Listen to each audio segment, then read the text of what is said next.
Ce soir, nous sommes là naturellement pour parler de votre secteur, de parler de vos quartiers, mais j'aimerais que vous vous mettiez aussi dans la disposition d'esprit de parler de Mulhouse et de parler de notre ville, de la manière dont vous la percevez, de la manière dont vous la souhaiteriez. Je me questionne sur les pistes cyclables qui sont à contresens sur les voies de circulation dans Mulhouse.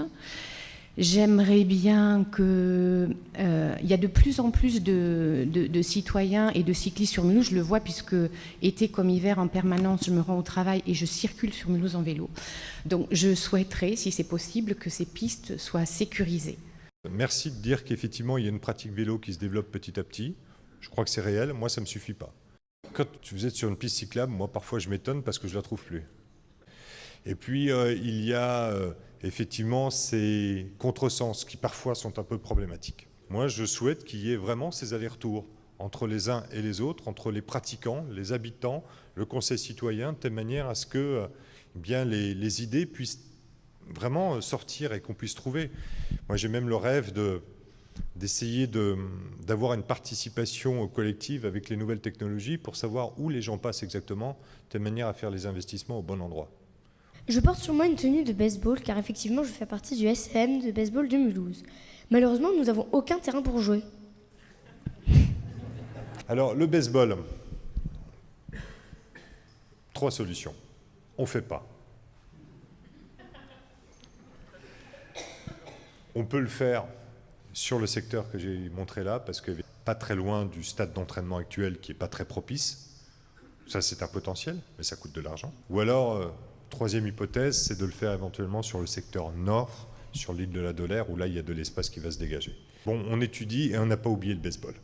Le 14 décembre dernier, vous avez été autorisé à élaborer un règlement municipal des constructions qui visait surtout à protéger des secteurs tels que le Réberg et Dornac ou d'autres secteurs encore contre une densification excessive. Nous avons décidé effectivement d'un règlement municipal de construction qui permette de limiter les constructions sur les emprises qui seraient soumises à la vente. Je vous avais déjà sollicité multiples reprises par rapport aux relations animal-humain. Moi, j'ai des sacs en plastique dans la poche. En plus, ils sont gratuits. À ceux qui ont des chiens, pouvez vous servir.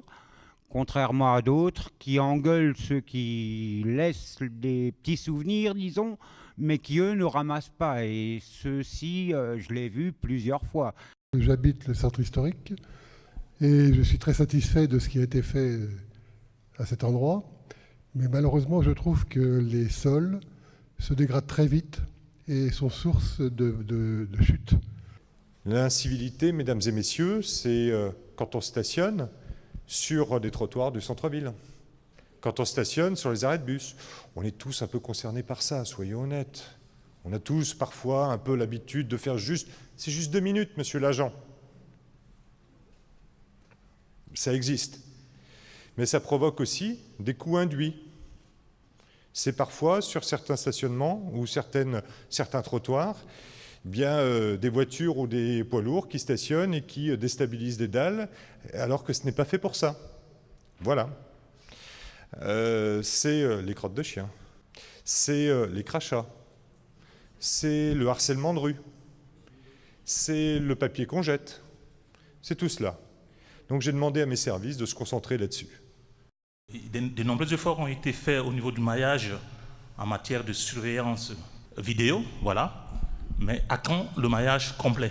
Les résultats, ils sont clairs. Aujourd'hui, c'est par exemple 80% de diminution des violences urbaines. Au-delà de ces 80%, on a 40% de diminution des vols avec violence. Et ça, monsieur, effectivement, c'est la vidéosurveillance. Et une des vidéosurveillances les plus efficaces que nous avons mis en place d'ailleurs ces derniers mois, c'est de prendre les caméras de la gare et de surveiller toute cette enceinte qui était, c'est vrai, souvent source de délit, pour la brancher sur le centre de supervision urbaine que nous dirigeons. Aujourd'hui, encore en rentrant chez moi de vos bassins, il y a un superbe sol pleureur qui avait peut-être 20-30 ans qui a été abattu. Et on ne comprend pas toujours la logique de tous ces abattages qui ont lieu depuis ce printemps. C'est un sujet délicat. En matière d'abattage, la Société protectrice des arbres, la SPA de Mulhouse, elle est dans nos services. Pour abattre un arbre, Il faut qu'il soit un danger pour les uns et les autres, ou il faut qu'il soit malade. Tous les arbres, je vous ai dit, je crois que c'est 15 000 arbres d'ornement, 16 000 arbres d'alignement, 31 000 arbres. Chaque arbre est authentifié, est identifié et est suivi année après année. Quand il y a une difficulté, ce n'est pas nos services qui décident, c'est un expert indépendant. Aujourd'hui, nous pratiquons, selon une procédure tout à fait classique, des abattages d'arbres. Il faut le dire, il y en a, je crois, 6 ou 8 qui devraient tomber parce qu'ils sont malades. Moi, je voulais juste savoir quel est le projet de la mairie d'augmenter la conscience de la population.